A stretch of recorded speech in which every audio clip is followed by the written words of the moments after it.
যে ডিসকাশনটা করতে চাই সেটা হচ্ছে বাংলাদেশ দল অবশেষে বিশ্বকাপে ব্যর্থ মিশন শেষে দেশে প্রত্যাবর্তন করেছে। অনেকেই মনে করবেন যে বাংলাদেশ তো সুপার এইটে গেছে, বিশাল সাফল্য, এবং বাংলাদেশ দল টি-20-তে অবিস্মরণীয় সাফল্য যেহেতু পেয়েছে, তারা বোনাসটা পায়নি। এই বোনাস না পাওয়ার কারণে তাদেরকে দায়ী করার কোনো সুযোগ নেই। বোনাস হচ্ছে আফগানিস্তানের বিপক্ষে যদি আমরা জিততে পারতাম, মানে ক্রিকেটীয় দৃষ্টিকোণ থেকে বা চন্ডিকা হাথুরু সিং এর the way he explain the whole thing, সেটা হচ্ছে অনেকটা এরকম। কিন্তু এখানটা একটা শুভঙ্করের ফাঁকি রয়েছে। আমি মূল আলোচনায় যাবার আগে একটু আপনাদেরকে বোঝানোর চেষ্টা করি 2021 সালে ওয়ার্ল্ড কাপের কথা আপনারা মনে করতে পারেন কিনা। মূল পর্বে খেলেছিল 10-12টা দল, তার আগে বাছাই পর্ব অর্থাৎ একটা প্রাথমিক বাছাই শেষে মূল পর্বে প্রত্যাবর্তন করেছিল র্যাঙ্কিং এ পিছিয়ে থাকা দলগুলো। তখনও বাংলাদেশ আরব আমিরাতের মতো দলের বিপক্ষে খেলেছিল, স্কটল্যান্ডের মতো দলের বিপক্ষে হেরেছিল। কিন্তু মূল পর্বে যখন বাংলাদেশ খেলে সব টাফেস্ট অপোনেন্ট, এবং সেই জায়গাটায় টিম টাইগার্স খেলার পর যখন কোনো জয় পায়নি সেটাকে জয় হিসেবে কাউন্ট করা হয় নাই। আবার একই সাথে বাংলাদেশ যে আরব আমিরাত, পাপুয়া নিউগিনি টাইপের দলগুলোকে হারিয়েছিল সেটাকেও জয় হিসেবে কাউন্ট করা হয়নি, যেহেতু সেটা মূল পর্ব ছিল না। এবারের বিশ্বকাপের মূল পর্বটাই হয়েছে 20টা দল নিয়ে। এর আগে যেটা হতো 8টা-10টা দল নিয়ে, এবার হয়েছেই সেটা 20টা দল নিয়ে। তো 20 দল নিয়ে যখন হয়েছে তখন প্রিভিয়াসলি যেই দলগুলো প্রাথমিক বাছাই পর্ব খেলতো সেই দলগুলো অটোমেটিকলি মূল পর্বে খেলেছে, যেমন নেপাল, নেদারল্যান্ডস টাইপের দল, এবং বাংলাদেশ এদের বিপক্ষে জিতেছে, যেটাকে চন্ডিকা হাথুরু সিং এর বিশাল সাফল্য হিসেবে দেখাতে চান। সিরিয়াসলি ঘটনাটা কিন্তু এরকমই। ফরম্যাটের কারণে এই যে একটা অ্যাডভান্টেজাস পজিশনে থাকা এবং সেটার ফায়দা নেওয়ার প্রবণতা, এটা বাংলাদেশের ক্রিকেট সংশ্লিষ্ট যারা রয়েছেন, ক্রিকেট বোর্ড পরিচালনায় যারা রয়েছেন, তারা কতটুকু এই টেকনিক্যাল ইস্যুসটা বুঝতে পারছেন আমার সেই ব্যাপার নিয়ে ডাউট রয়েছে, এবং নিশ্চয়ই তাদের সেটা বোঝা উচিত। এই সংক্রান্ত বাংলাদেশের বিশাল সাফল্য, বিশাল রেজাল্ট এনে দিয়েছে, এই বক্তব্য দিয়ে কেউ যদি আসলে অ্যাডভান্টেজাস পজিশন নিতে চায় তাকে স্টপ করা উচিত। কারণ যদি সেটা হয় তাহলে বাংলাদেশ 2021 আরব আমিরাত এবং ওমানে যে ওয়ার্ল্ড কাপ হয়েছিল সেখানে যে ওই 10-12টা দলের মধ্যে আসার আগে যে জয়গুলো পেয়েছিল ওমান টোমান দলগুলোর বিপক্ষে, সেটাও তো তাহলে কাউন্ট করতে হবে। যাও, যে আলোচনায় আসতে চাই সেটা হচ্ছে এবারের বিশ্বকাপে বাংলাদেশ দল ব্যাক করেছে, এবং বাংলাদেশ দল ব্যাক করার পর একটা ব্যাপার যত সময় গড়িয়েছে, ইনফ্যাক্ট বাংলাদেশ হচ্ছে আফগানিস্তানের বিপক্ষে ম্যাচটা হারার পর যত সময় গেছে পরিষ্কার হওয়া শুরু করেছে। বাংলাদেশ ক্রিকেট বোর্ডের নীতি নির্ধারণী পর্যায়ে যারা রয়েছেন তারাও এটা ফাইন্ড আউট করার চেষ্টা করছেন, এবং কিছু কিছু জায়গা থেকে একটা ব্যাপার খুব ক্লিয়ার হয়েছে যে আগের ওয়ার্ল্ড কাপে যেভাবে কোচ অনেকটা তার ইচ্ছার প্লেয়ারদেরকে প্রাধান্য দেবেন এবং কাউকে কাউকে তিনি পছন্দ করেন না, তাদেরকে ছেটে ফেলবেন, সো সেটাই ছিল মূল ইন্টেনশন। এবারের ওয়ার্ল্ড কাপেও সেই প্রবণতাটা খুব দারুণভাবে ছিল, এবং এই বিশ্বকাপে সেটাকে অ্যাপ্লাই করতে গিয়ে তিনি যে গেমটা খেলেছেন, তিনি যে তার যে শেষ ওস্তাদের মার শেষ রাতে একটা কথা রয়েছে না, শেষ রাতে আসলে যাকে তিনি মারটা মেরেছেন সেই মানুষটা হচ্ছেন মেহেদী হাসান মিরাজ। এবং মেহেদী হাসান মিরাজকে এত সূক্ষ্মভাবে টেকনিক্যালি জাতীয় দল থেকে আউট করা হয়েছে, যে ব্যাপারটা এখন ক্লিয়ার হচ্ছে। ক্রিকেট বোর্ডের শীর্ষ পর্যায়ের লোকজন যারা রয়েছেন তারাও পুরো ব্যাপার নিয়ে অনেক বেশি কনফিউজড, এবং কি কারণে শেষ পর্যন্ত এই গেমটা খেলা হলো, কি কারণে মিরাজকে বাদ দেওয়া হলো, এই ব্যাপারটা ধীরে ধীরে তাদের কাছে ক্লিয়ার হচ্ছে। সেটা হচ্ছে শুরুর যে কাজটা করা হয়েছিল যে মেহেদী হাসান মিরাজকে ভাইস ক্যাপ্টেন থাকার পরও না খেলানো, এরপরে মেহেদী হাসান মিরাজকে ভাইস ক্যাপ্টেন্সি থেকে সরানো, বা ভাইস ক্যাপ্টেন অফিসিয়ালি কেউ থাকছেন না, এবং এরপর বাংলাদেশ যখন খেললো হোমে সেই পার্টিকুলার সিরিজটায় তাকে দলেই রাখা হলো না। বিপিএল এ পারফরমেন্স কোনো গোনায় ধরার দরকার নেই, কারণ সেটা হাথুরু সিং ধরবেন না, কিন্তু ওই পার্টিকুলার বিপিএল শেষেই তানভীর ইসলামকে দলভুক্ত করা হয়। পুরো প্রসেসটা আমি আপনাদের সাথে ব্যাখ্যা করলে বুঝবেন। তানভীরকে যখন দলভুক্ত করা হয় ঠিক সেই একই সময়ে জাতীয় দলের যে 4জন স্পিনারকে ক্যারি করা হয়েছে, তানভীর কিন্তু কোনো ম্যাচ খেলেন নাই। তানভীরের থেকে better best option Shakib Al Hasan exist করছিল টিমে, বাঁহাতি অর্থোডক্স।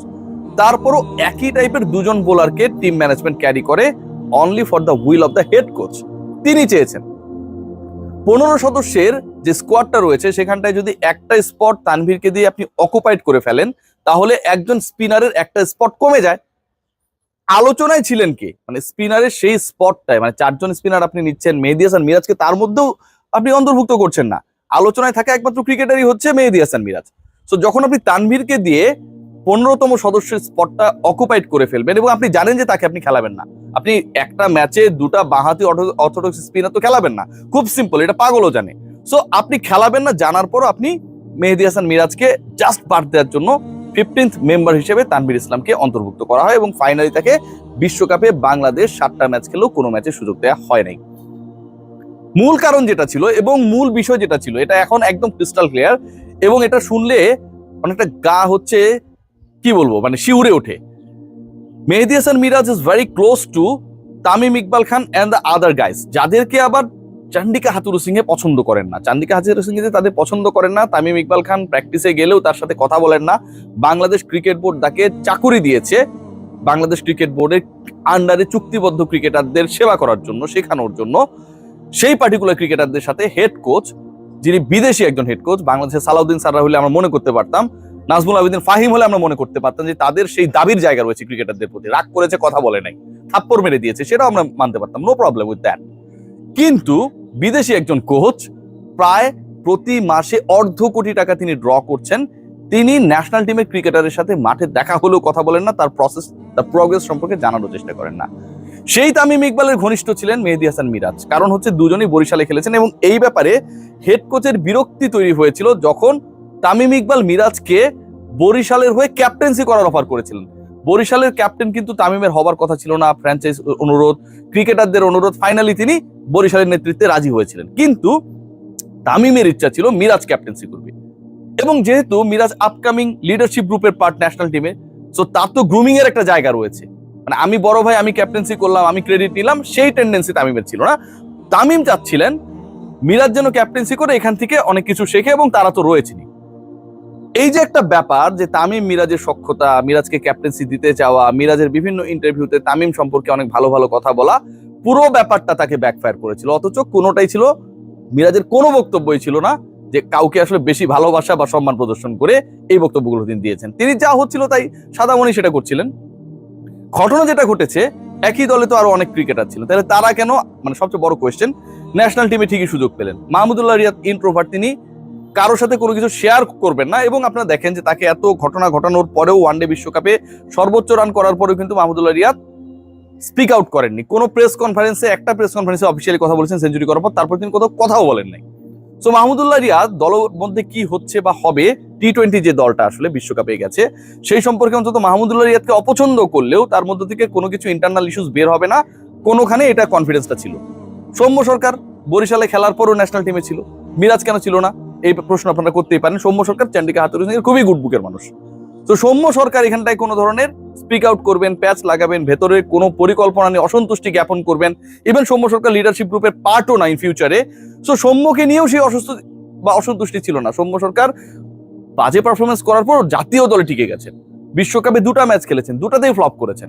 তারপরেও মেহেদী হাসান মিরাজকে নিয়ে সেই রিস্কটা ছিল, এবং সেই রিস্কটা এত পর্যায়ে ছিল যে মেহেদী হাসান মিরাজ দলের মধ্যে বিশ্বাস ছিল, হেড কোচের মধ্যে একটা প্রবল বিশ্বাস ছিল যে মেহেদী হাসান মিরাজ তিনি হচ্ছে এই যে উল্টাপাল্টা প্ল্যানিং গুলো, কখন কাকে কিভাবে অমিট করা হবে, ড্রেসিং রুমে হাথুরু সিং কিছুদিন আগে বাজেভাবে মেজাজ হারিয়েছিলেন, সেই সংক্রান্ত রিপোর্টগুলো হয়তো সামনে আপনারা দেখতে পাবেন। আমি জাস্ট আপনাদেরকে ক্লু দিয়ে রাখলাম, এবং এটা নিয়ে অনেক বড় ধরনের তিক্ততা তৈরি হয়েছিল ড্রেসিং রুমে, কোচিং স্টাফ এবং অন্যদের মধ্যে। সেই জায়গায় মেহেদী হাসান মিরাজ থেকে এই তথ্যগুলো, এই ইস্যুসগুলো, যেহেতু তিনি কোচের অপছন্দের শীর্ষ ক্যাটাগরির যিনি তামিম ইকবাল খান, তার কাছের মনে করা হতো, অতএব তিনি এটা বলে দিতে পারেন, এটা মিডিয়া আসতে পারে, নাসুম আহমেদ যে ঘটনাটা ঘটেছে এরকম কোন একটা ঘটনা করতে পারে। তাহলে কি করতে হবে? মিরাজকে অমিট করতে হবে, মিরাজকে কোনোভাবে বিশ্বকাপে সুযোগ দেওয়া যাবে না। 7টা ম্যাচে যে লাস্ট টি-20তে খেলেছিলেন তার পেছনের যদি আমরা 7টা ম্যাচ দেখি, ওই ম্যাচ বাদ দিলে, তাহলে এই 7টা ম্যাচের মধ্যে মেহেদী হাসান মিরাজ ছিলেন 2বার ম্যান অফ দ্য ম্যাচ টি-20তে। ভাই সিরিয়াসলি, যে ইংল্যান্ড আউট হয়ে গেছে সেমিফাইনালস থেকে, তাদেরকে হারানোর ক্ষেত্রে স্পিনিং ট্র্যাকে মিরাজ 4 উইকেট নিয়েছিলেন 12 রানে, 15 বলে 20 রান করেছিলেন, ম্যান অফ দ্য ম্যাচ ছিলেন। সেই মিরাজকে বাংলাদেশ ক্রিকেট বোর্ড কনসিডার করছিল নেক্সট লিডার হিসেবে, যে কারণে তাকে ভাইস ক্যাপ্টেন্সি দেওয়া হয়। ভাইস ক্যাপ্টেন্সি তো নিশ্চয়ই বাংলাদেশ ক্রিকেট বোর্ডের লোকজন যা মনে আসলো, ইচ্ছা হইলো দিয়ে দিলাম, এরকমটা না, একটা প্ল্যান থেকেই দিয়েছে জালাল নিউজ ভাইরা। সেই মিরাজকে খেলতে তো দেওয়া হয়নি, পরের সিরিজেই বাদ দেওয়া হয়েছে শুধুমাত্র কোচের ইচ্ছায়, কারণ ওখানটায় ভালো করে ফেললে, হোম কন্ডিশনে ভালো করে ফেললে তাকে দলে নেওয়ার একটা প্রেশার ক্রিয়েট হবে। তার থেকে ন্যাশনাল টিমে অনেকটা আনটেস্টেড বাঁহাতি অর্থোডক্স তানভীরকে নিয়ে 4 জন স্পিনারের জায়গা ঠিকই হয়েছে 15 সদস্যের দলে, শুধুমাত্র 15th মেম্বারের যে জায়গাটা সেটাকে অকুপাইড করার জন্য, মিরাজকে অমিট করার জন্য। দিন শেষে বাংলাদেশ সাফার করেছে। দিন শেষে কারো কারো ব্যক্তিগত পছন্দ এবং কোন কোন ক্রিকেটারকে সন্দেহ করার যে ফল, সেই ফলটা আমরা পেয়েছি। যে মিরাজ লোয়ার মিডিলে ব্যাট করতে পারেন, অফ স্পিনটা খারাপ করেন না, মাহমুদুল্লাহ রিয়াদ কার্যকর ছিলেন এবারে বিশ্বকাপে, জাস্ট ভেবে দেখুন। সো মিরাজেরও কার্যকর হওয়ার সুযোগ ছিল। ওপেনিং এ বাংলাদেশ ম্যাচের পর ম্যাচ স্ট্রাগল করেছে, লিটন এবং তামিম খুব ভালো ব্যাট করেছে বলেন তো, সেখানটাও মিরাজ একটা চমকপ্রদ সলিউশন হতে পারতো, সেটাও আমরা অ্যাভেল করিনি। এভাবেই চলছে বাংলাদেশের ক্রিকেট এবং আমরা মেনে নিচ্ছি হেড কোচ যা চান সবকিছুই। সবাই ভালো থাকবে।